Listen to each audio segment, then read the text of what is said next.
Here is the recipe of Chicken Malai Tikka. It's delicious and a treat for non-vegetarians. Evergreen Recipes blog is mainly about veg food, and I post non-veg recipes only when I prepare them for guests or the husband. Though we have started getting requests for non-veg recipes as well, but the number of requests for veg recipes is much more. I am posting a non-veg recipe after several weeks, so I think non-veg visitors of Evergreen Recipes will be happy today. Chicken Malai Tikka is quite easy to prepare once you do the marination right way, which can take 5 hours to 24 hours, but it's totally worth it. I'm sure you will love it. Preparation time, 10 minutes. Cooking time, 35 to 40 minutes. Serving, 3.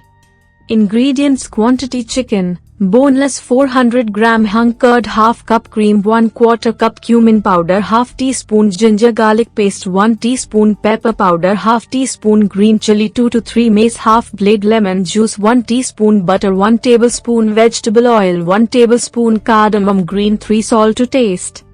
Method 1. Combine all the ingredients in a grinder except chicken and grind it to make a fine and smooth paste. 2. Cut the chicken into 1-inch cubes and add ground spices. Mix it well. Keep it in a refrigerator for 4 to 5 hours/overnight to marinating. 3. Take out the chicken from the fridge and insert a toothpick into the center of each cube. Grill it on high temperature. Off your oven for 35 to 40 minutes. 4. Turn it after 15 to 20 minutes and grill from the other sides for 10 to 15 minutes. Serve hot with your favorite chutney. 5. Enjoy.